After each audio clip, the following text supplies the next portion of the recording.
अपनी डबली अपना राग में आप सभी का बहुत स्वागत है और मैं हूं आपके साथ अमनदीप। चलिए खबरों की शुरुआत करते हैं। समाजवादी पार्टी ने जेल में बंद आजम खान को एमपी चुनाव के लिए स्टार प्रचारक बनाया है। दरअसल मंगलवार को समाजवादी पार्टी ने अपने स्टार प्रचारकों की लिस्ट जारी की, जिसमें राष्ट्रीय अध्यक्ष अखिलेश यादव, प्रोफेसर रामगोपाल यादव और साथ ही मोहम्मद आजम खां, सांसद जया बच्चन और शिवपाल सिंह यादव, सांसद डिंपल यादव और महासचिव स्वामी प्रसाद मौर्य समेत 20 लोगों को स्टार प्रचारक बनाया गया। इस लिस्ट में आजम खान का नाम सबसे चौंकाने वाला माना जा रहा है, क्योंकि आजम खान सीतापुर जेल में बंद है और अब्दुल्ला आजम के 2 जन्म प्रमाण पत्र के मामले में वो सजा काट रहे हैं। अब ऐसे में सवाल यह है कि जेल में बंद आजम खान एमपी में चुनाव प्रचार कैसे करेंगे। राजनीतिक गलियारों में चर्चा है कि समाजवादी पार्टी आजम खान और उनके परिवार को लेकर कांग्रेस के दबाव में है। जिस तरह से बीते दिनों अजय राय सीतापुर गए और कई कांग्रेस नेता हरदोई में अब्दुल्ला आजम से मिलने गए, ऐसे में समाजवादी पार्टी कांग्रेस के हाथ कोई मौका नहीं देना चाहती है।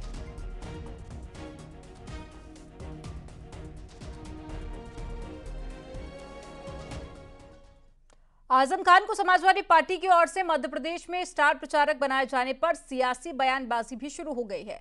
बीजेपी प्रदेश अध्यक्ष भूपेंद्र चौधरी ने कहा है कि कोई सत्ता के दम पर गलत काम करेगा तो उसे सजा जरूर मिलेगी। सरकार की प्राथमिकताओं में है और हमारी सरकार ने संविधान की शपथ लेकर विषय को आगे बढ़ाया है। जो भी दोषी है, जिन्होंने अनैतिक काम किया है, जिन्होंने अपराध किया है, जिन्होंने कानून को ठेंगा दिखाने का काम किया, उस कोई भी हो, कितने बड़े हो, किसी जाति समुदाय के हो, सरकार संकल्पित है उनके खिलाफ विधि सम्मत कार्रवाई होगी। यूपी बीजेपी के प्रदेश अध्यक्ष भूपेंद्र चौधरी ने समाजवादी पार्टी पर तंज कसा, साथ ही विपक्षी गठबंधन पर भी निशाना साधा। भूपेंद्र चौधरी ने कहा कि इनका गठबंधन स्वार्थ का है, मुद्दों से ध्यान भटकाने की कोशिश कर रहे हैं। समाजवादी पार्टी राज्य की प्रमुख विपक्षी दल के नाते उनका बड़ी पार्टी है। जहां तक गठबंधन का विषय है, गठबंधन का इतिहास जिस प्रकार का रहा है वो हम सब लोग जानते हैं और इनका गठबंधन किसी मुद्दों पर और देश और समाज के हितों को ध्यान में रखकर नहीं किया जा रहा। ये लोग अपने परिवार और अपने हितों को ध्यान में रखकर गठबंधन की बात करते हैं, लेकिन गठबंधन का जो इतिहास रहा है वो देश को सब जानकारी है, देश सब जानते हैं। जनता को उनके विषयों से ध्यान भटकाने के लिए इस प्रकार का ये विषय चलाते हैं, लेकिन प्रदेश देश की जनता सब जानती है। बीजेपी के खिलाफ लोग गठबंधन बनाकर ही गए हैं और गठबंधन के बाद उन सब सहयोगी दलों का क्या हासिल हुआ है सब जानते हैं।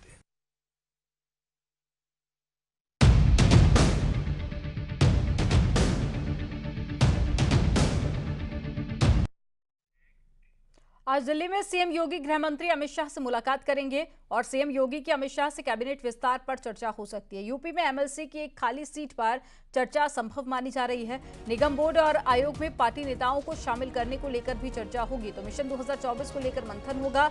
साथ ही बीजेपी में मोर्चे के अध्यक्षों में फेरबदल को लेकर चर्चा संभव है।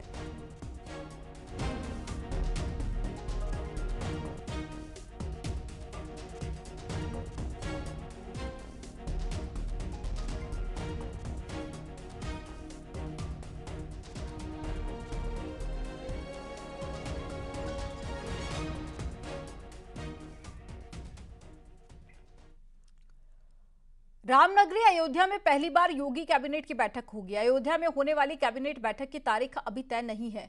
ऐसा कर योगी सरकार नया इतिहास बनाएगी। इससे पहले वाराणसी, प्रयागराज में बैठक हो चुकी है।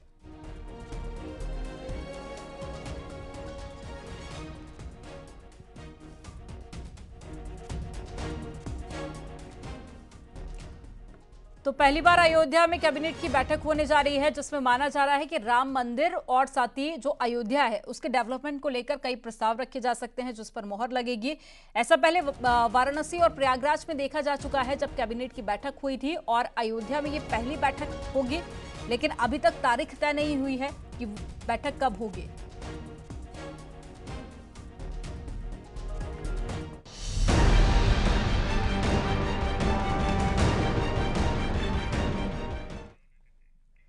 राजस्थान की सत्ता में वापसी के लिए बीजेपी हर दांव चल रही है और प्रधानमंत्री मोदी और साथ ही अमित शाह के बाद में सीएम योगी अब बीजेपी के चुनावी अभियान को धार देने के लिए राजस्थान के रण में उतरे हैं।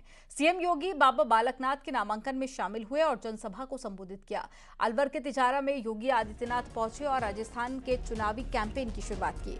इस मौके पर सीएम योगी ने राजस्थान की गहलोत सरकार पर जमकर निशाना साधा।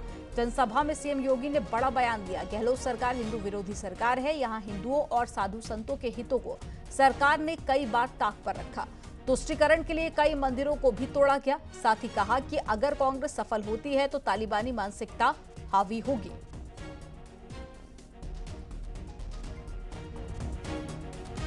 राजस्थान में कांग्रेस की सरकार तो हिंदू विरोधी है, पेशेवर गुंडा और अपराधियों को प्रश्रय देती है। याद करिए, कन्हैया लाल का गला रेत दिया जाता है। यूपी में कोई घटना को अंजाम देता तो अब तक क्या अंजाम होता, इसका परिणाम हर व्यक्ति जानता है। याद रखना, अगर कांग्रेस कहीं से दुर्भाग्य से सफल होती है तो फिर तालिबानी मानसिकता हावी होकर के बान बेटियों की इज्जत के साथ खिलवाड़ करेंगे, व्यापारियों का शोषण करेंगे, अपहरण करेंगे, गरीबों की संपत्तियों पर कब्जा करेंगे, गौ तस्करी का काम करेंगे, मठ और मंदिरों को नुकसान पहुंचाएंगे, आस्था के साथ खिलवाड़ करेंगे। कोई पर्व और त्योहार शांतिपूर्ण तरीके से लोग नहीं मनाने देंगे। आगरा और गाजियाबाद में आईटी की रेड दूसरे दिन भी जारी रही है। आगरा में दूसरे दिन भी ऑयल कारोबारियों पर इनकम टैक्स की टीम ने छापेमारी की। मंगलवार को आयकर विभाग की टीम ने 3 बड़े तेल कारोबारियों के ठिकाने पर छापेमारी की थी। चारों कंपनियों के करीब 40 परिसरों पर आयकर विभाग की टीमों ने मंगलवार की सुबह एक साथ धावा बोला। अधिकारियों ने ऑफिस, घर और साथ ही गोदामों पर मौजूद दस्तावेज अपने कब्जे में लिए। उधर गाजियाबाद में मीट कारोबारी की फैक्ट्री पर आईटी की छापेमारी जारी है। 20 अधिकारी, 40 पुलिसकर्मी मौके पर मौजूद हैं। मसूरी थाना क्षेत्र में मीट कारोबारी की फैक्ट्री है।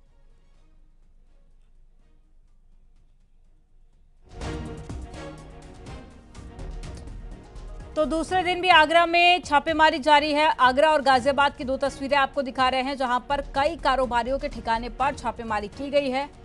ये आय से अधिक संपत्ति का मामला है, जिसको लेकर कई डॉक्यूमेंट्स भी टीम खंगाल रही है और कई ऐसे डॉक्यूमेंट्स जो कि टीम ने अपने कब्जे में भी लिए हैं। तो प्रशासन की सुरक्षा के बीच में आईटी की ये रेड लगातार जारी है। तो आज दूसरा दिन है। कल भी कई बड़े तेल कारोबारियों के ठिकानों पर आईटी की टीम ने छापेमारी की थी।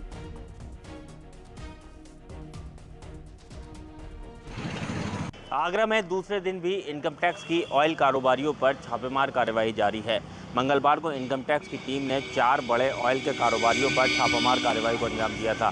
शारदा ऑयल के साथ ही देख सकते हैं आप, इस समय आगरा के 3 बड़े ऑयल कारोबारियों पर टीम ने छापामार कार्रवाई को अंजाम दिया था। इस समय Sharda oil industries private limited, जिसके बाहर हैं, अंदर अभी भी टीमें मौजूद हैं, छापेमार कार्रवाई को अंजाम दे रही हैं। गाड़ियां अंदर हैं। हालांकि जो 4 बड़े ऑयल कारोबारी हैं, हरिशंकर ऑयल हो, शारदा ऑयल हो, इसके अलावा जो कह सकते हैं कि जेडी ऑयल इंडस्ट्रीज़ है, तो इन चारों बड़े कारोबारियों की यहाँ पर टीम को सूचना मिली थी कि टैक्स चोरी हो रही है, आय से अधिक संपत्ति है।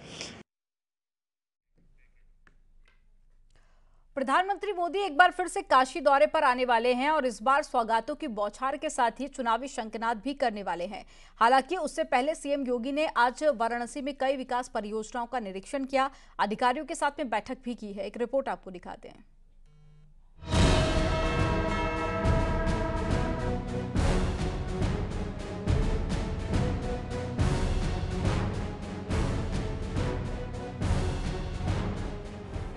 काशी के कायाकल्प का एक नया अध्याय लिखा जा रहा है। बाबा विश्वनाथ के धाम को बुलंदियों पर पहुंचाया जा रहा है, क्योंकि गंगा पुत्र एक बार फिर अपने संसदीय क्षेत्र वाराणसी आ रहे हैं। काशी दौरे पर पीएम मोदी न सिर्फ जनता का अभिवादन करेंगे, बल्कि शहर को कई सौगातें भी देने वाले हैं, जो विकास के पथ को संकल्पित करेगा। उससे पहले आज सीएम योगी वाराणसी पहुंचे और तैयारियों का जायजा लिया। इतना ही नहीं, सीएम योगी ने अन्न क्षेत्र का शुभारंभ भी किया। कल्याण में जो आलेख उनके समय में छपे थे, वही आलेख आज भी चल रहे हैं। और उन्होंने घर घर तक यानी साधन न होने के बावजूद कोई ऐसा सनातन धर्मावलंबी नहीं होगा भारत के अंदर, उत्तर से दक्षिण, पूरब से पश्चिम और दुनिया के अंदर कहीं भी, जहां पर सनातन धर्म के मूल्यों को उन घरों तक कल्याण के माध्यम से पहुंचाने का कार्य न किया है। 2014 और 2019 में जिस सीट से चुनाव लड़कर नरेंद्र मोदी प्रधानमंत्री की कुर्सी पर बैठे, एक बार फिर उसी काशी से 2024 का चुनावी शंखनाद कर रहे हैं। गंगा पुत्र एक बार फिर वाराणसी से चुनावी अभियान का आगाज करने वाले हैं। पीएम मोदी का मिशन पूर्वांचल न सिर्फ विकास के लिहाज से अहम है, बल्कि इस दौरे का चुनावी मिशन भी है, क्योंकि मोदी के दौरे के साथ ही प्रदेश की योगी सरकार और बीजेपी पूरी तरह से चुनावी मोड में आ गई है। मोदी जानते हैं कि प्रधानमंत्री बनने की हैट्रिक लगाने के लिए यूपी में 2019 से बड़ी जीत हासिल करना जरूरी है, और यही वजह है कि पूर्वांचल की सीटों को साधने के लिए पीएम मोदी काशी से अभियान को धार देने वाले हैं।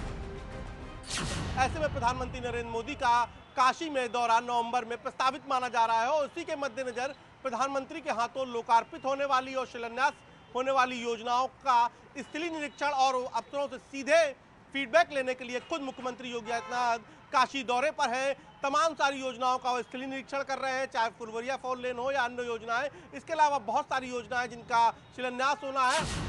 23 सितंबर को प्रधानमंत्री मोदी ने काशी दौरे के दौरान नवंबर महीने में फिर से वाराणसी आने की इच्छा जताई थी।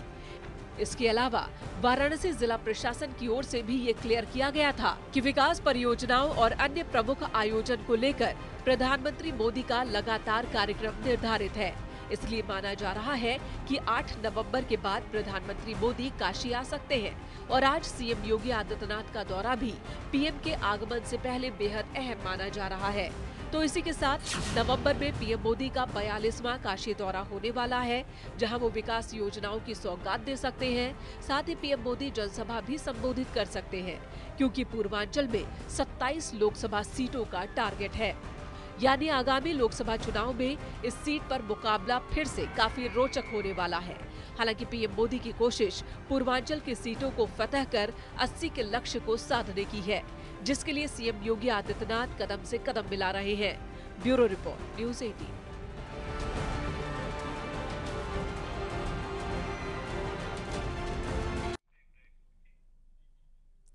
यहाँ रुकेंगे एक छोटे से ब्रेक के लिए, आप देखते रहिए न्यूज़ 18।